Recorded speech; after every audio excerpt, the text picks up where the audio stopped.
الحمد لله وكفى وسلام على عباده الذين اصطفى أما بعد أعوذ بالله من الشيطان الرجيم بسم الله الرحمن الرحيم لقد كان في يوسف وإخوته آيات للسائلين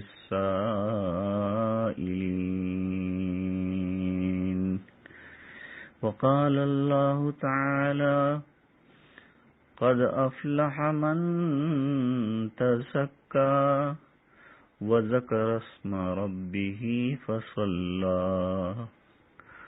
صدق اللہ العظیم اللہم صل علی سیدنا محمد وعلی آل سیدنا محمد بعدد کل داء ودواء وبارک وسلم۔ بزرگان محترم، دینی بھائیوں، نوجوانوں،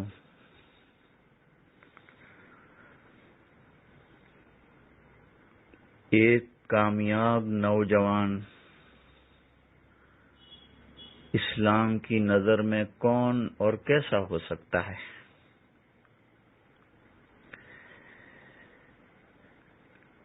عربی میں کامیابی کے لیے لفظ فلاح استعمال ہوتا ہے۔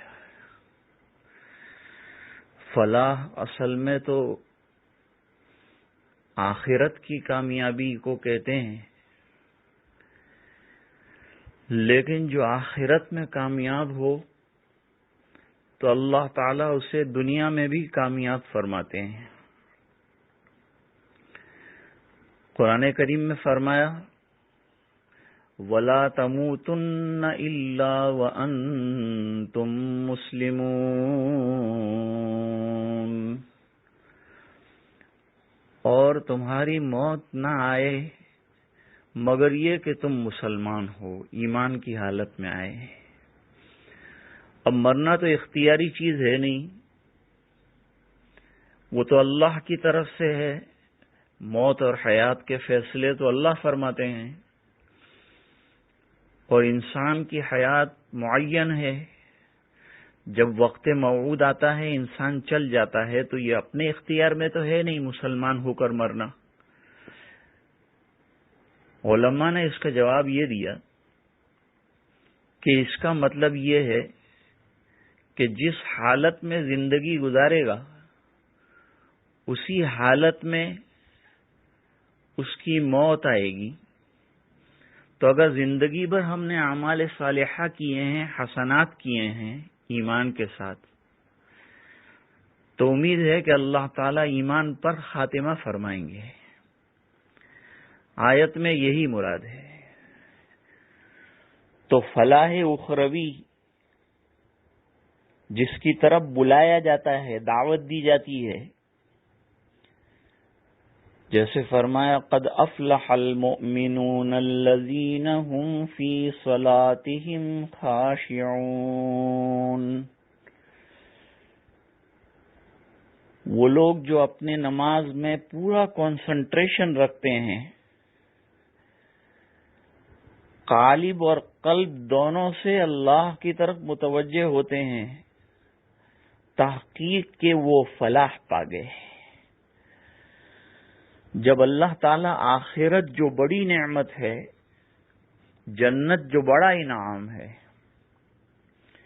وہ عطا فرمائیں گے عبادت کے ذریعے سے، نمازوں کے ذریعے سے، ایمان کے ذریعے سے،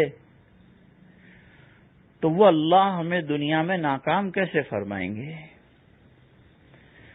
اس لیے نمازوں کی برکت سے جہاں اخروی فلاح وابستہ ہے، وہاں حدیث سے پتہ چلتا ہے کہ رزق میں بھی اللہ تعالی وسعت فرماتے ہیں اضافہ فرماتے ہیں، بڑھوتری فرماتے ہیں، برکتیں عطا فرماتے ہیں.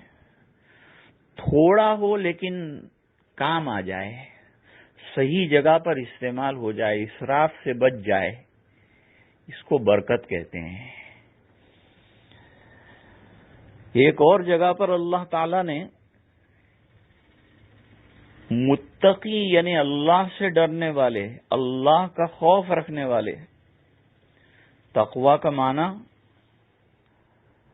ان یطاع، اللہ کی اطاعت کی جائے، ولا یعصا، اور عصیان نہ کیا جائے، گناہ نہ کیے جائے، اللہ کو ناراض کرنے والے کاموں سے اپنے آپ کو بچایا جائے. تو ظاہری بات ہے کہ متقیوں کی جو صفات اللہ تعالی نے سورہ بقرہ کے آغاز میں بیان فرمائی،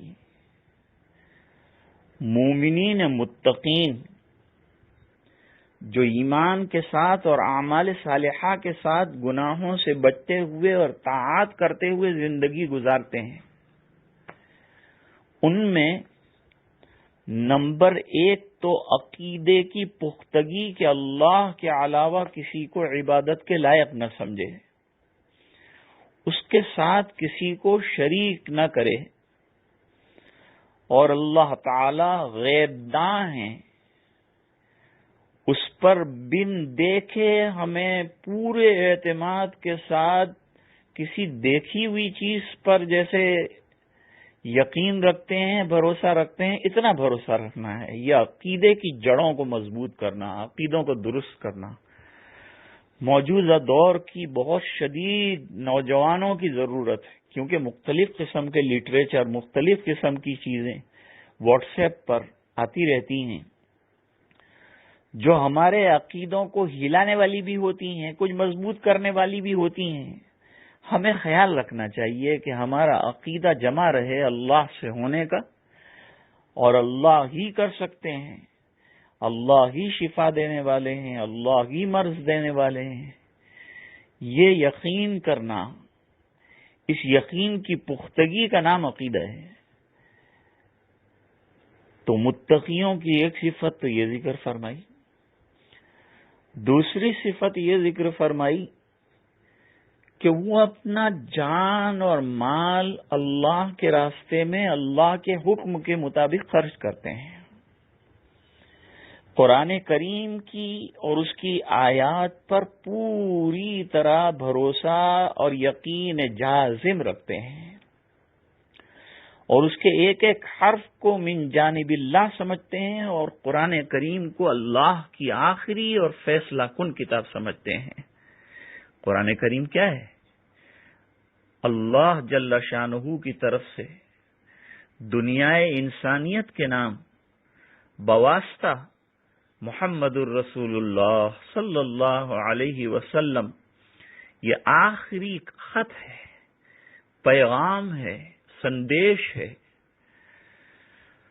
قرآن کریم کے اپنے تقاضے ہیں جو مسلمانوں سے چاہے جاتے ہیں، ان تقاضوں پر اپنے آپ کو اتارا جائے، پورا کیا جائے، احکام کی پیروی کی جائے، خواہشات نفس سے اپنے آپ کو بچایا جائے. کسی خاکی پہ مت کر خاک اپنی زندگانی کو، اور جوانی کر فدا اس پر کہ جس نے دی جوانی کو. نہیں تیرا نشیمن قصر سلطانی کے گنبد پر، تو شاہی ہے بسیرا کر پہاڑوں کی چٹانوں پر. میرے عزیزو نوجوانوں، عقیدے کی پختگی، اعمال صالحہ کا انجام دینا، اللہ تعالیٰ نے نوجوان کو پوری طاقت اور قوت عطا فرمائی ہے. میدان میں گھنٹوں کے گھنٹوں کھیلتا ہے، تھکتا نہیں ہے، پسینہ نکل جاتا ہے، تیز دھوپ ہے، پھر بھی کرکٹ کا گرگٹ بنا ہوا ہے، دوڑتا ہے، بھاگتا ہے. حالانکہ اس پر صرف اپنی خواہش کی تکمیل کے علاوہ کچھ بھی نہیں ملتا. اگر صحت دی ہے اللہ نے اور صحت ٹھیک رکھنا چاہتا ہے تو شریعت منع نہیں کرتی. لجسدی کا علیہ کا حق، تیرے جسم کا بھی تجھ پر حق ہے، لہذا جسم کو تندرست اور توانا چاق و چوبند رکھنا یہ کوئی خلاف شرع نہیں ہے، لیکن یہ طاقت کا استعمال کہاں کر رہا ہے، یہ بڑی بات ہے۔ اور طاقت کا استعمال اللہ کے احکام کے بجا لانے میں اور گناہوں سے اپنے آپ کو بچانے میں ہے۔ نوجوان کو اللہ تعالیٰ نے اگر گناہ کی طاقتیں دی ہیں تو اس کو توبہ کی ہمت بھی عطا فرمائی ہے۔ جس ہمت سے وہ گناہ کر لیتا ہے، بھول جاتا ہے، اللہ کو نظر انداز کر دیتا ہے، اللہ کی وعیدوں کو جو گناہ پر آئی ہوئی ہیں، اور کر بیٹھتا ہے، بالکل اسی طرح اپنی ہمت کو توبہ کے اندر اور گناہوں سے بچنے کے اندر لگائے۔ جس طرح کرنے کی طاقت ہے، بچنے کی بھی اللہ تعالیٰ نے ہمت اور صلاحیتیں نوجوان میں بھرپور عطا فرمائی ہیں۔ اللہ تعالیٰ نے نوجوانوں کو بڑی خوبیاں اور بڑے کمالات عطا فرمائے ہیں۔ شادی کے لیے آدمی انتخاب کرتا ہے جوانی کا، کام کرنے کے لیے، دنیا کمانے کے لیے آدمی انتخاب کرتا ہے جوانی کا۔ یہ ایک ہی بیچ میں ایک سیکٹر اور ایک فیکٹر اور ایک درمیانی مدت ہے، ادھر بچپن ہے، ادھر 55 ہے، اور بیچ میں جو ہے وہ جوانی ہے۔ یہ بھی رہنے کی چیز تو ہے نہیں، اس لیے گجراتی میں اس کو جوانی کہتے ہیں، اردو میں بھی جوانی کہتے ہیں۔ گجراتی میں تو جوانی کا مطلب سمجھے ہوں گے آپ کہ رہوانی نہ تھی، جوانی ہے، یعنی چلی جانے والی، یہ چلی جائے اس سے پہلے اس سے فائدہ اٹھا لیا جائے۔ حدیث شریف میں حضور پاک صلی اللہ علیہ وسلم نے فرمایا کہ چند چیزوں کے آنے سے پہلے چند چیزوں کو غنیمت سمجھو۔ ان میں ایک تو یہ فرمایا کہ موت کے آنے سے پہلے زندگی کو غنیمت سمجھو۔ وہیں یہ بات فرمائی کہ بڑھاپے کے آنے سے پہلے جوانی کو غنیمت سمجھو، اور بیماری کے آنے سے پہلے صحت کے زمانے کو غنیمت سمجھ کر جتنا ہو سکے بٹور لو، لوٹ لو، اللہ کی رحمتیں لے لو، حاصل کر لو۔ اللہ نے آپ کو امنگیں عطا فرمائی ہیں۔ قرآن کریم اللہ کا آخری پیغام، آخری کتاب، حضور پاک صلی اللہ علیہ وسلم خاتم النبیین ہیں، آخری نبی ہیں۔ اسلام آخری شریعت ہے، اس کے بعد کوئی نئی شریعت، کوئی نئی کتاب، کوئی نیا نبی نہیں آنے والا ہے۔ یہ تعلیمات جو اللہ تعالیٰ نے ہم کو حضور پاک صلی اللہ علیہ وسلم کے ذریعے سے عطا فرمائی ہیں، احادیث کے ذریعے سے دی ہیں، اور اسی طریقے سے ہمیں قرآن کریم کی تعلیمات جس طرح سے نبی کریم صلی اللہ علیہ وسلم نے تفسیر کے ساتھ قولاً و عملاً سمجھائی ہے، اس کو زندگیوں میں اتارنا اور زندگیوں کو اس میں کھپانا یہ بہت بڑی بات ہے۔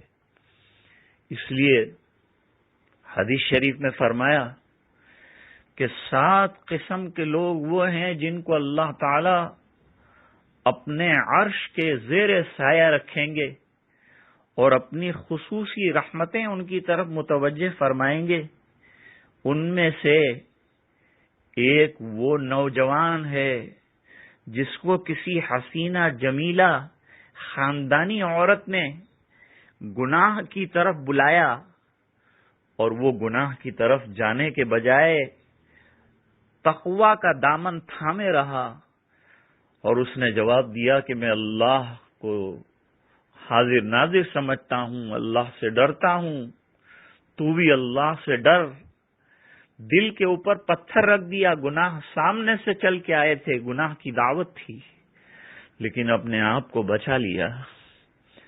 آج موبائل ایسی چیز ہے کہ آپ کے اختیار میں، آپ اچھی چیز دیکھیں، آپ بری چیز دیکھیں، دل کو جمائیے اس پر کہ اچھی باتیں دیکھنا ہے، قرآنی باتیں سننا ہے، احادیث کی باتیں سننا ہے، بزرگوں کے کلام سننا ہے۔ جتنی عریانیت، ننگاپن، برائیاں، گانے بجانے، ساز، ان تمام چیزوں سے اپنے آپ کو آپ چاہیں تو اچھی طرح سے بچا سکتے ہیں، اور اچھی طرح سے اپنی حفاظت کر سکتے ہیں. حفاظت کرنے والے تو اللہ ہیں، لیکن آدمی توفیق اللہ سے مانگے، اللہ سے طلب کرے. اللہ تعالیٰ مانگنے والوں کو اور سچی طلب رکھنے والوں کو محروم نہیں فرماتے، اپنی نعمتوں سے نوازتے ہیں. کتنی نعمتیں اللہ تعالیٰ نے نوازی ہیں، آپ کو عطا فرمائی ہیں. یہ جوانی کیا کم نعمت ہے، بہت بڑی نعمت ہے. جب یہ چلی جاتی ہے تو اس کے زوال کے بعد آدمی کو اس نعمت کی قدر ہوتی ہے. جب افسوس ہوتا ہے کہ کاش میں نے تہجد پڑھی ہوتی، کاش میں جیسے کھڑے رہ کر نوجوان سجدے کرتے ہیں اور کھڑے ہو کر نماز پڑھتے ہیں، کرسیوں کا سہارا نہیں لینا پڑتا. کیا لطف آتا ہے ان لوگوں کو نماز میں، جو بیچارے کرسیوں پر معذور ہیں اور وہ نیچے بیٹھ ہی نہیں سکتے اور کھڑے بھی نہیں رہ سکتے، مجبوراً کرسیوں پر نماز پڑھتے ہیں. تو ان کو نماز پڑھنے والے جو کھڑے ہو کر پڑھ رہے ہوتے ہیں ان کی وجہ سے حسرت اور افسوس ہوتا ہے کہ کاش ہمارے پیر بھی درست ہوتے، گھٹنے اچھے ہوتے، پیر اچھے ہوتے، تو ہم بھی کھڑے کھڑے نماز پڑھتے. تو ایک تو حدیث شریف میں فرمایا کہ جوان ایسا ہونا چاہیے کہ اسے دیکھے تو اللہ یاد آ جائے، اس کا دل مسجد کے اندر اٹکا ہوا ہو. خیر، ابھی تو یہ جو وبا چل رہی ہے، اللہ تعالیٰ اس کو جلد سے جلد عالم سے ٹال دے، ہم سے راضی ہو جائے. اور بہت ناراض کیا ہے ہم نے اللہ تعالیٰ کو. اللہ تعالیٰ سے اتنی ہی ہمیں رو رو کر معافی بھی مانگنی ہے. توبہ کرنے والوں کو اللہ تعالیٰ پسند فرماتے ہیں، رجوع اللہ کرنے والوں کو اللہ پسند فرماتے ہیں. تو دیکھیے، مسجد میں تو نہیں جا سکتے، گھر کے مصلی پر بیٹھ جائیے. کہیں باہر نہیں جانا ہے. اس وقت ایسی پوزیشن سے ہم لوگ گزر رہے ہیں، نہ محلوں میں نکڑوں پر محفلیں جماؤ، نہ فضول باتوں میں لگو. بہت ڈرنے کا وقت آیا ہے اللہ سے. اللہ غضبناک ہے. راضی کرنے والے کاموں میں اپنے آپ کو لگاؤ. یہ فضول بحثا بحثی، یہ پارٹیاں، یہ کیرم بورڈ کا کھیلنا، یہ تاش کے پتے، یہ شطرنج، یہ سب چھوڑو. گانے بجانے یہ سب چھوڑو. قرآن لے کر بیٹھ جاؤ. تسبیحات، وظائف، اوراد، رونا دھونا، یہ سب کرو. اپنے اہل و عیال، اپنی فیملی کے ساتھ دو. اپنے بچوں کی تربیت کرو. اچھا موقع اللہ تعالیٰ نے دیا ہے. کوئی ماں باپ اپنی اولاد کو بہترین اخلاق سے زیادہ اچھا تحفہ نہیں دے سکتے ہیں. جیسے کہ حدیث شریف میں فرمایا ہے، 7 سال کا ہو جائے بچہ تو اس کو نماز کی تلقین کرو، اپنے ساتھ کھڑا کرو. آج کل تو گھروں میں نماز ہو رہی ہے، بچوں پر انشاءاللہ اچھا اثر پڑے گا. وہ بھی نماز پڑھنے والے، اللہ اللہ کرنے والے بنیں گے. اللہ کو یاد کرو. مجھے واقعہ یاد آیا کہ خواہشات تو ہیں ہی انسان کے اندر، اس کو انسان ختم نہیں کر سکتا، لیکن کنٹرول کر سکتا ہے. کنٹرول دین کے ذریعے سے کرے گا، اہل اللہ سے تعلق کے ذریعے سے کرے گا، دینداری، نماز اور عبادات کے ذریعے سے اس پر غالب آنے کی کوشش کرے گا. اللہ سے ہمت مانگے گا، توفیق مانگے گا. جتنی کوشش کرے گا، السعی منا والاتمام من اللہ، اللہ کی طرف سے مدد آئے گی، اللہ کی طرف سے نصرت آئے گی. اللہ تعالیٰ فیصلے فرمائیں گے، اللہ تعالیٰ ہماری نصرت فرمائیں گے، اللہ تعالیٰ ہماری مدد فرمائیں گے. اللہ کی طرف سے ہمیں ہمت ملے گی، حوصلہ ملے گا. حضرت یوسف علیہ الصلاۃ والسلام سے جتنا بن سکا انہوں نے اپنے آپ کو زلیخا والے گناہ سے بچانے کی از بس کوشش کی. اللہ کی طرف سے بھی یاری مددگاری ہوئی، اور ساتھ کے ساتھ انہوں نے بھی ہمت کی، دروازے کی طرف دوڑے، گناہ سے بھاگنے کی کوشش کی. اور جب زلیخا نے تنہائی میں دعوت دی تو حضرت یوسف علیہ الصلاۃ والسلام کا مقولہ اللہ تعالیٰ نے قرآن کریم میں اس نوجوان کو کیسا ہونا چاہیے سورہ یوسف تلاوت فرمائیے. اس کی تفسیر دیکھیے. نوجوانی میں امنگیں بھرپور ہیں، تمنائیں ہیں، آرزویں ہیں، خواہشات ہیں. سب کے اوپر کیا کنٹرول حاصل کیا؟ یہ اللہ کے فضل سے اور آدمی کے اپنے ہمت کرنے سے ہوتا ہے. اس لیے تو اللہ تعالیٰ نے نمونے کا نوجوان بننے کے لیے پورے سورہ یوسف ہمارے سامنے رکھی ہے۔ قرآن کریم میں ایک طرف نوح علیہ السلام کے نافرمان بیٹے کا انجام بھی ذکر فرمایا ہے، اور قرآن کریم میں فرما بردار بیٹے حضرت ابراہیم علیہ الصلاۃ والسلام کے حضرت ذبیح اللہ حضرت اسماعیل علیہ الصلاۃ والسلام کا بھی تذکرہ فرمایا ہے۔ اور دونوں کو سامنے رکھیے، کون کامیاب ہوا کون ناکام ہوا، یہ بالکل ہمارے سامنے ہے، اس کو مد نظر رکھیے۔ تعلیمات کیوں ہیں قرآن کریم کی؟ اس لیے کہ ہم ان کو سنیں پڑھیں۔ قرآن کریم میں واقعات دلچسپیاں پیدا کرنے کے لیے یا وقت گزاری کے لیے نہیں ہوتے، عبرت کے لیے ہوتے ہیں۔ سورہ یوسف بڑا دلچسپ واقعہ بھی ہے اور بڑا عبرت انگیز واقعہ ہے۔ اللہ نے حضرت یوسف علیہ الصلاۃ والسلام کو غیابت الجب سے نکال کر غایت الحب پر پہنچایا، اور حسیر سے نکال کر سریر تک پہنچایا، اور غلام سے نکال کر بادشاہت کا مرتبہ عطا فرمایا۔ اللہ کی مان کر چلنے والے، اللہ کے احکام پر چلنے والے، اللہ سے ڈرنے والے ناکام نہیں ہوتے، اللہ ان کو کامیابی عطا فرماتے ہیں، دنیاوی برکات سے نوازتے ہیں۔ حضرت یوسف علیہ الصلاۃ والسلام نے فرمایا، قال معاذ اللہ انہ ربی احسن مثوای انہ لا یفلح الظالمون۔ یہ قرآن کریم کہتا ہے گناہ آ جائے سامنے تو اللہ کی پناہ میں چلے جاؤ، اس سے بڑھ کر کسی کی پناہ نہیں ہے، اس کی پناہ میں جاؤ، وہ تمہیں بچا لے گا۔ ایک بزرگ قید خانے کے اندر بند تھے، جمعہ کا دن آیا، لباس زیب تن کیا اور جمعہ کے لیے سعی کرنا شہر میں قید خانہ تھا، تو دروازے تک چلے اور فرمایا اللہ یہاں تک آنا میرے اختیار میں تھا، اتنا میں نے کر لیا، آگے دروازے کھولنا تیرے اختیار میں ہے، وہاں جمعہ میں پہنچانا تیرے اختیار میں ہے، نہیں تو جتنا کر سکے اتنا تو آدمی کم سے کم کر لے، اتنا اے الہ العالمین کل قیامت میں میری پکڑ نہ ہو، میں نے اس لیے کر لیا ہے۔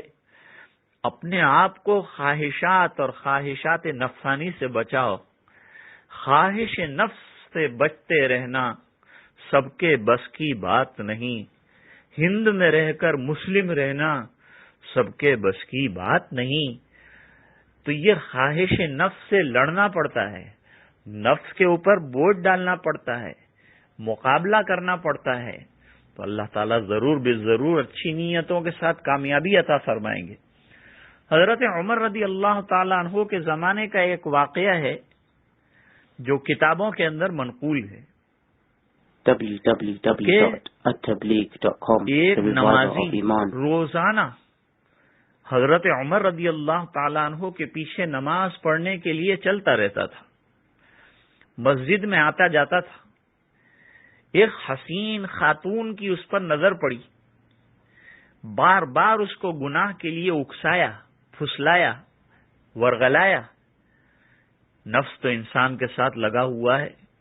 حضرت یوسف علیہ الصلاۃ والسلام فرماتے ہیں وَمَا أُبَرِّئُ نَفْسِي إِنَّ النَّفْسَ لَأَمَّارَةٌ بِالسُّوءِ إِلَّا مَا رَحِمَ رَبِّي۔ یہ نفس جو ہے یہ تو امارہ یعنی برے کاموں کا امر کرنے والا ہے، اس لیے علماء فرماتے ہیں کہ نفس جو ہے سواری ہے اور شیطان اس کے اوپر سوار ہے، اس لیے نفس کو شیطان کی سواری بننے سے بچاؤ۔ اس نے حتی الامکان اپنے آپ کو بچایا، اسے پتا بھی نہیں تھا بیچارے کو کہ یہ خاتون مجھے چاہتی ہے اتنا۔ ایک بار چونکہ بار بار یہ پھسلانا، اشارے کرنا، اس سے آخر وہ بھی نوجوان انسان تھا، اس کے بھی جذبات تھے، جا بڑھا، گھر پر پہنچ گیا، لڑکی نے دروازے بند کر دیے اور گناہ کا تقاضا کیا۔ نیک لوگوں کو اللہ تعالی موقع پر رہنمائی فرما دیتے ہیں اور اچانک اللہ یاد دلا دیتے ہیں انہیں یاد آ جاتا ہے کہ تو اللہ کے گھر کی طرف جانے والا یہ کس گھر میں آ گیا، اور تو اللہ اللہ کرنے والا کیا اللہ کو ناراض کرے گا؟ وہ گناہ کا تقاضا کر رہی ہے، اور ادھر یہ لگاتار سوچ میں پڑے ہوئے ہیں۔ اچانک اللہ تعالیٰ کی طرف سے مدد آئی، قرآن کریم کی آیت آئی، دل میں وارد ہوئی، ان الذین اتقوا اذا مسهم طائف من الشیطان تذکروا، وہ لوگ جو اللہ سے ڈرنے والے ہیں، جب شیطان کچوکے لگاتا ہے، خواہش کی طرف بلاتا ہے، اچانک انہیں اللہ کی یاد اور اللہ کا خوف آ جاتا ہے، وہ ڈر جاتے ہیں، اور ڈر کر وہ گناہ سے بچ جاتے ہیں۔ یہ نوجوان لگاتار یہ آیات پڑھتا رہا یہاں تک کہ اس کا انتقال ہو گیا۔ اسی حالت کے اندر اسی خاتون کے یہاں اٹھا کر لے جایا گیا۔ لڑکی حیرت اور تحیر کے سمندر میں ڈوب گئی کہ یہ بھی کیا نوجوان تھا۔ لے جایا گیا قبرستان، نماز جنازہ پڑھی گئی، اس نوجوان کی دفنا دیا گیا، اور بعد میں حضرت فاروق اعظم رضی اللہ تعالیٰ عنہ کو اپنے دور کے اس نوجوان کے کردار کا پتہ چلا، اس کے اخلاق کا، اور خواہش نفس سے بچنے کے لیے اپنی جان دے دینے والا واقعہ حضرت کے سامنے آیا۔ فرمایا اسی وقت چلو ہم قبرستان چلتے ہیں، اس کی قبر پر حاضر ہوتے ہیں، فاتحہ خوانی کرتے ہیں۔ حضرت نے وہاں پہنچ کر فاتحہ خوانی کی، اور پھر قرآن کریم کی ایک آیت کریمہ پڑھی، وَلِمَنْ خَافَ مَقَامَ رَبِّهِ جَنَّتَانِ، جو اللہ سے ڈرا، اللہ کے سامنے کھڑے ہونے کے خیال سے ڈرا کہ مجھے جواب دینا پڑے گا تو میں کیا جواب دوں گا، آنکھیں کس لیے دی تھی؟ غیر محرموں کو دیکھنے کے لیے دی تھی۔ حدیث میں فرمایا والعینان تزنیان، یہ دو آنکھیں جو ہیں یہ بھی بدکاری کا ارتکاب کرتی ہیں، وزناہم النظر، اور یہ آنکھوں کا زنا یہ غیر محرم پر نظر ڈالنا ہے بالارادہ، بالاتفاق۔ اچٹتی نظر پڑ گئی، فوراً اپنی نظر کو جھکا لینا چاہیے، توبہ کر لینا چاہیے، دوسری طرف دوسری مرتبہ اٹھا کر نہ دیکھے، یہ نفس کی خواہش کی بات ہے۔ تو حضرت عمر رضی اللہ تعالیٰ عنہ نے کہا کہ قرآن یہ کہہ رہا ہے نوجوان کہ جو اپنے خواہش کو کنٹرول میں رکھ کر اللہ کے ڈر کی وجہ سے گناہ سے بچا، اللہ تعالیٰ اس کو 2 باغات عطا فرمائیں گے۔ قبر میں سے نوجوان کی آواز آئی، امیر المومنین آپ نے سچ فرمایا، میرے رب نے سچ فرمایا، میرے پروردگار نے سچ فرمایا، بہت حقیقی اور صحیح بات فرمائی، اللہ تعالیٰ نے مجھے 2 باغات سے نوازا ہے، میرے اوپر انعامات کی بارش کر دی ہے۔ ایک نوجوان بڑا منچلا، بڑا خواہش کا پجاری، شراب کا رسیا، عورتوں کا دل دادا، اس حالت کا تھا۔ عالم یہ تھا کہ ہر خاتون کو اپنے گھر کے اندر کھینچ لیتا تھا اور اس کے سامنے گناہ کے تقاضے رکھتا تھا۔ غیور عورتیں پریشان ہو جاتی تھیں۔ دروازے پر کھڑا تھا، ایک عورت گزر رہی تھی، اس کو کھینچ لیا۔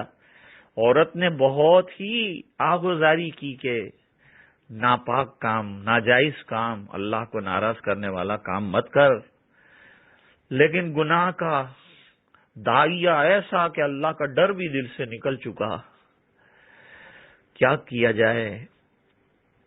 فرماتے ہیں ایسی شکل میں اس نے کہا، عورت نے، کہ دروازہ پہلے بند کرو، مین گیٹ بند کرو۔ مین گیٹ بند کر دیا۔ پھر کمرے میں لے گیا، کمرے کا دروازہ کہا بند کرو۔ یہ بھی دروازہ بند کر دیا. ایک اور کمرہ تھا اس کا دروازہ بند کرو، وہ دروازہ بھی بند کر دیا. کہا میں نے سب دروازے بند کر دیے ہیں. لڑکی نے کہا ابھی ایک دروازہ کھلا ہے جس سے میرا پروردگار ہمارے اس شنی فعل کو دیکھ رہا ہے. ہوش اڑ گئے نوجوان کے، عقل آ گئی، سمجھ آ گئی، توبہ کر لی، لڑکی کو چھوڑ دیا اور معاف کر دیا. چلی گئی لڑکی. اسی رات کے اندر اس نوجوان کا انتقال ہو گیا جس نے گناہ سے توبہ کر لی تھی.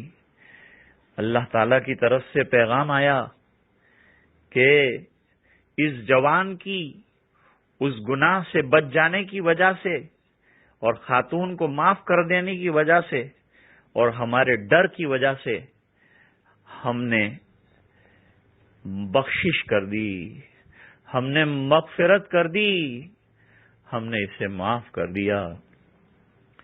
اس لیے اللہ تعالیٰ ایک اور جگہ پر قرآن کریم میں فرماتے ہیں وَأَمَّا مَنْ خَافَ مَقَامَ رَبِّهِ وَنَهَى النَّفْسَ عَنِ الْهَوَىٰ فَإِنَّ الْجَنَّةَ هِيَ الْمَأْوَىٰ. اس لیے نوجوان سنیں اور غور سے سنیں. مثالیں ہمارے سامنے قرآن کریم کی بھی پیش کی اور احادیث میں نوجوانوں کا تذکرہ آتا ہے. حضرت مصعب ابن عمیر رضی اللہ تعالیٰ عنہ بہترین لباس، باریک سے باریک، عمدہ سے عمدہ پہننے والے حضور پاک صلی اللہ علیہ وسلم نے فرمایا ایسا نوجوان خوبصورت نہیں دیکھا. ان کی ہیئر سٹائل اور ان کے بالوں کا سٹائل بڑا بہترین. سب مکے کے نوجوان ان کو فالو کرتے تھے. خوشبو جو ہے بڑے بڑے شاہان کو جو نصیب ہوتی ہے وہ استعمال کرتے. جوتے نہایت عمدہ، جیسے آج کل ایڈیڈاس کے اور نائک کے اور طرح طرح کے جوتے ہمارے نوجوان استعمال کرتے ہیں. موبائل شاندار سے شاندار استعمال کرتے ہیں. اس طرح کا وہ مصعب ابن عمیر کا نظام تھا. لیکن جب دین کا درد اللہ تعالیٰ نے دل میں ڈال دیا، دین کی حقیقت بٹھا دی، توحید کی حقیقت سمجھ میں آئی، حضور پاک صلی اللہ علیہ وسلم کا سچا نبی اور رسول ہونا سمجھ میں آ گیا، یہ سب چیزیں چھوٹ گئی. ہوا و ہوس بالکل ختم ہو گیا، صرف دین کے بن کے رہ گئے. ہجرت کر کے حبشے سے آئے تو حضور پاک صلی اللہ علیہ وسلم نے ان کی پراگندہ حالی کو دیکھا، پراگندہ بالی کو دیکھا. خوشی سے آنسو نکل گئے حضور پاک صلی اللہ علیہ وسلم کے. اور آپ صلی اللہ علیہ وسلم نے فرمایا میں نے اس کا جوانی کا وہ دور بھی نزاکتوں کا دیکھا ہے، اور آج دین کے شیدائی کا، دین پر شیدا ہو کر قربان ہو کر اپنی ان تمام رنگ رلیوں کو چھوڑ دینا یہ بھی میں نے دیکھا. رنگ رلیوں پہ زمانے کی نہ جانا اے دل، یہ خزاں جو بانداز بہار آئی ہے. اس لیے نوجوان دوستو، ہمارے سامنے حضرت عبداللہ ابن عمر رضی اللہ تعالیٰ عنہ کا کردار ہے. حضرت مصعب ابن عمیر رضی اللہ تعالیٰ عنہ ایسے نوجوان رہے کہ حضور پاک صلی اللہ علیہ وسلم نے اپنے سے پہلے قرآن کریم کی تبلیغ کے لیے مدینہ منورہ بھیجا، اور مدینہ منورہ میں صفہ سے پہلے انہوں نے قرآن کریم کی تعلیم کا مدرسہ شروع کیا، اور وہاں انصار کو قرآن کریم کی تعلیم دینے لگے. شہید ہو گئے تو عالم یہ تھا کہ کفن بھی پورا نہیں مل رہا تھا. جان اللہ کو سپرد کر دی اور دین کے لیے قربان ہو گئے. دنیا سے کچھ فائدہ نہیں اٹھایا، اپنی جوانی کو دین کے لیے قربان کر دیا. آج میرے خیال سے 34 منٹ کا وقت ہو گیا ہے. جنید پٹیل صاحب، مولانا جنید صاحب، ان کا فون آیا تھا کہ نوجوانوں کو خطاب کیا جائے اور کامیاب نوجوان کیسا ہونا چاہیے. دیندار ہونا چاہیے، نمازی ہونا چاہیے، حسین داڑھی رکھنے والا ہونا چاہیے، شرعی لباس پہننے والا ہونا چاہیے، اور اپنی خواہشات پر حتی الامکان قابو پانے والا ہونا چاہیے. اس لیے گناہوں میں ڈوبنے کا اگر خطرہ ہے تو بہترین راستہ نکاح کا راستہ ہے، وہ راستہ اختیار کیا جائے. حدیث پاک میں حضور پاک صلی اللہ علیہ وسلم نے ارشاد فرمایا یا معشر الشباب من استطاع منکم الباءۃ فلیتزوج فإنہ اغض للبصر واحسن للفرج. فرمایا اے نوجوانوں گناہ سے بچو.